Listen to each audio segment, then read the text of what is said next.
역사는 기록으로 남지만 모든 기록이 같은 무게를 갖는 것은 아닙니다.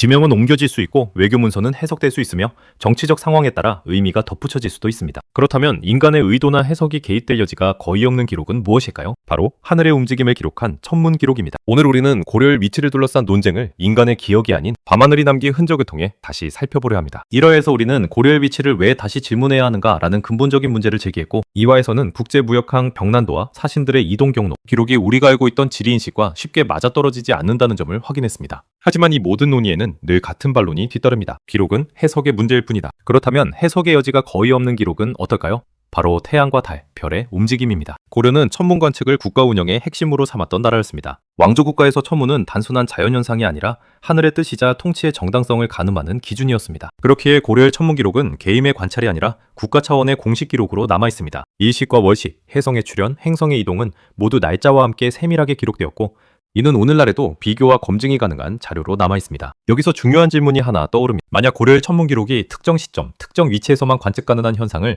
정확히 기록하고 있다면 그 기록은 고려의 관측 지점이 어디였는가라는 문제를 피할 수 없게 만듭니다. 오늘 3화에서는 이 질문을 정면으로 다룹니다. 결론을 서두르지 않고 반정하지 않으며 다만 기록이 우리에게 무엇을 말하고 있는지를 차분히 확인해 보려 합니다. 하늘은 침묵하지만 그 침묵은 때로 가장 많은 질문을 남깁니다. 고려에서 천문 관측은 학자의 취미나 개인의 연구가 아니었습니다. 그것은 철저히 국가가 관리하고 기록한 통치의 언어였습니다. 왕조 국가에서 하늘은 단순한 자연이 아니라 왕이 통치할 자격이 있는지를 판단하는 기준이었기 때문입니다. 해와 달의 변화, 별의 이동, 일식과 월식은 모두 하늘이 인간 사회에 보내는 신호로 해석되었고 그 해석의 책임은 오직 국가에만 있었습니다. 고려 역시 예외가 아니었습니다. 고려사에는 천문 관련 기록이 따로 정리된 오행지가 존재합니다. 이 기록에는 특정 연도, 특정 월일에 발생한 일식과 월식, 해성의 출현, 행성의 위치 변화가 비교적 상세하게 남아있습니다. 중요한 점은 이 기록들이 단순히 일식이 있었다는 수준이 아니라 관측 결과가 통치와 어떻게 연결되었는지를 함께 담고 있다는 사실입니다. 이는 고려가 천문 관측을 단순한 자연 기록이 아니라 국가 질서를 유지하기 위한 핵심 정보로 다루었음을 보여줍니다. 천문 관측은 아무 곳에서나 이루어질 수 없었습니다. 왕조 국가에서 천문은 수도에서 그리고 왕권이 비치는 중심 공간에서 이루어지는 것이 원칙이었습니다. 이는 중국의 역대 왕족뿐 아니라 고려 역시 공유하던 질서였습니다. 고려의 천문 기록이 의미를 가지려면 그 관측 지점은 단순한 지방이 아니라 국가의 중심, 즉 수도였어야 합니다. 이 전제는 이후의 논의를 위해 반드시 기억해야 할 핵심 조건입니다. 또 하나 주목해야 할 점은 기록의 지속성입니다. 고려의 천문 기록은 특정 시기에 집중되어 있지 않고 여러 왕대에 걸쳐 반복적으로 등장합니다. 이는 고려가 일회성 관측이 아니라 장기간에 걸친 체계적 관측 체계를 유지하고 있었음을 의미합니다. 관측자가 바뀌고 왕이 바뀌어도 기록 방식이 유지되었다는 사실은 이 기록들이 개인의 감상이 아니라 제도 속에서 생산되었음을 분명히 보여줍니다. 바로 이 지점에서 천문 기록은 특별한 질문을 던집니다. 만약 이 기록들이 특정 지역에서만 관측 가능한 현상을 반복적으로 정확히 담고 있다면 그것은 고려의 관측 중심이 어디였는지를 간접적으로 증명하는 단서가 될 수 있습니다. 인간의 기억은 흐려질 수 있지만 하늘의 움직임은 계산이 가능하기 때문입니다. 이제 우리는 기록을 믿느냐 믿지 않느냐의 문제가 아니라 기록이 가리키는 위치를 어떻게 검증할 것인가 라는 단계로 들어가게 됩니다. 고려 천문 기록 중에서도 가장 객관적인 현상으로 꼽히는 일식과 월식을 중심으로 이 기록들이 실제로 어디에서 관측되었을 가능성이 높은지를 살펴보게 됩니다. 하늘의 그림자는 결코 아무 곳에서나 같은 모습으로 드리워지지 않습니다. 천문 기록 가운데에서도 가장 객관적이고 검증 가능한 자료는 단연 일식과 월식입니다. 해성이나 유성은 관측자의 주관이 개입될 수 있지만 일식과 월식은 태양과 달, 지구의 위치 관계가 정확히 맞아떨어질 때만 발생하는 현상이기 때문입니다. 특히 일식은 관측 지점에 따라 전혀 다른 모습으로 나타납니다. 어떤 지역에서는 해가 완전히 가려지는 개기일식이 되고 불과 수백 킬로미터 떨어진 곳에서는 부분 일식조차 보이지 않기도 합니다. 이 차이는 오늘날 천문학 계산으로 정확히 재현할 수 있습니다. 고려사 오행지에는 여러 차례의 일식과 월식 기록이 등장합니다. 기록에는 단순히 일식이 있었다는 언급을 넘어 해가 어느 정도 가려졌는지, 낮이 어두워졌는지, 별이 보였는지와 같은 구체적인 표현이 포함된 경우도 있습니다. 이러한 표현은 당시 관측자들이 단순한 날짜 기록이 아니라 실제 하늘의 변화를 체감하며 기록했음을 보여줍니다. 문제는 이 기록을 현대 천문 계산과 대조할 때 발생합니다. 일부 연구자들은 고려사에 기록된 특정 일식 날짜를 기준으로 당시 지구의 자전과 공전, 이 달의 궤도를 계산해 관측가능 범위를 시뮬레이션했습니다. 그 결과 기록에 등장하는 해가 크게 가려졌다거나 낮이 어두워졌다는 표현이 한반도 중부 지역에서는 성립하기 어렵고 오히려 더 서쪽 또는 북서쪽 지역에서만 가능한 경우가 존재한다는 지적이 제기되었습니다. 물론 모든 사례가 일관되게 같은 지역을 가리키는 것은 아닙니다. 그러나 몇몇 핵심 사례는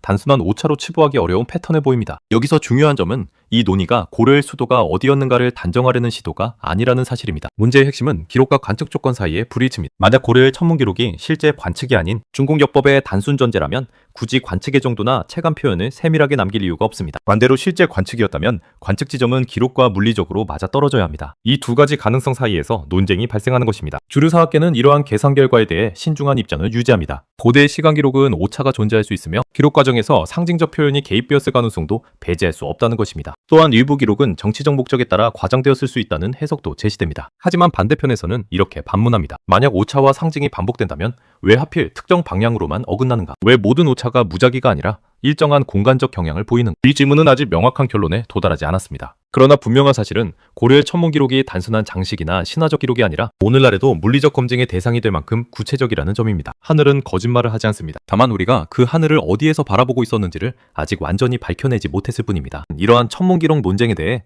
주류학계가 왜 쉽게 동의하지 않는지, 그리고 그 반론이 어떤 역사적 학문적 배경에서 등장했는지를 살펴보게 됩니다. 고려의 천문 기록이 기존의 지리인식과 어긋날 수 있다는 문제 제기에 대해 주류 사학계가 즉각 동의하지 않는 데에는 분명한 이유가 있습니다. 그것은 특정 결론을 지키기 위한 고집이라기보다 역사 해석이 지켜야 할 학문적 기준과 직결된 문제이기 때문입니다. 역사학은 단 하나의 증거만으로 기존의 통설을 뒤집지 않습니다. 특히 국가의 위치와 강역처럼 파급력이 큰 문제일수록 여러 층위의 증거가 동시에 맞물려야 한다는 원칙을 고수합니다. 주류학계가 가장 먼저 제기하는 반론은 기록의 성격 문제입니다. 고려사의 천문 기록은 고려시대에 작성된 원본이 아니라 조선 초기에 편찬된 사서입니다. 즉 기록 시점과 편찬 시점 사이에 시간적 간극이 존재합니다. 이 과정에서 원문이 축약되거나 후대의 역법, 체계에 맞게 재정리되었을 가능성을 완전히 배제할 수 없다는 것입니다. 특히 일식과 월식 기록은 중국의 역법서를 참고해 정리되었을 가능성도 함께 검토되어야 한다는 입장입니다. 두 번째 반론은 관측 정확도의 한계입니다. 현대 천문학의 계산은 매우 정밀하지만 그것이 곧바로 고대의 관측 조건과 1대1로 대응된다고 보기는 어렵다는 지적입니다. 고려시대의 관측은 육안에 의존했으며 기상 조건이나 지형, 기록자의 주관에 따라 체감 표현이 달라질 수 있습니다. 낮이 어두워졌다거나 해가 크게 가려졌다는 표현이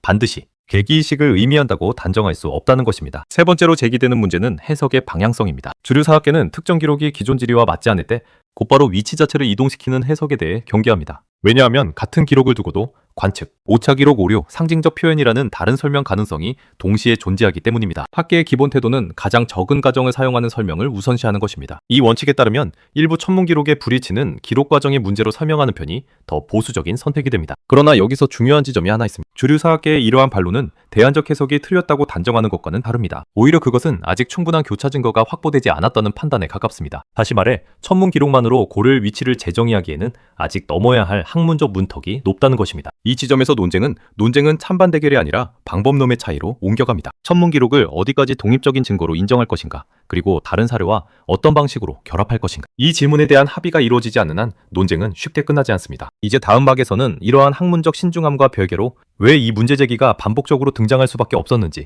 그리고 어떤 기록들이 계속해서 의문을 남기고 있는지를 살펴보게 됩니다. 주류 사학계의 신중한 태도와 엄격한 검증 기준은 충분히 이해할 수 있습니다. 국가의 위치와 강역을 재해석하는 문제는 단순한 학설 변경이 아니라 역사인식 전반을 흔들 수 있는 사안이기 때문입니다. 그럼에도 불구하고 고려의 천문 기록을 둘러싼 질문이 반복적으로 제기되는 이유는 단순한 호기심이나 음모론적 상상 때문만은 아닙니다. 오히려 그것은 기존 설명만으로는 완전히 해소되지 않는 잔여 의문이 계속 남아있기 때문입니다. 가장 큰 이유는 고려의 천문 기록이 생각보다 구체적이라는 점입니다. 고려사는 일식과 월식의 발생 여부뿐 아니라 관측 당시의 체감 상황을 비교적 자세히 남긴 경우가 있습니다. 이러한 표현은 단순히 중국 역법서를 옮겨 적었다기에는 설명이 과도하게 생생하다는 평가도 존재합니다. 만약 단순 전제였다면 굳이 관측의 강도나 주변 환경에 대한 묘사가 필요하지 않았을 것입니다. 이 점은 일부 연구자들에게 실제 관측이 있었던 것 아니냐는 질문을 다시 던지게 만듭니다. 또 하나의 이유는 여러 종류의 기록이 서로 어긋나지 않고 같은 방향의 의문을 만든다는 점입니다. 천문 기록만 놓고 보면 우연이나 오차로 설명할 수 있습니다. 그러나 사신 이동 경로, 지명 묘사, 기후와 식생, 기록 등 다른 사료에서 제기되는 의문들이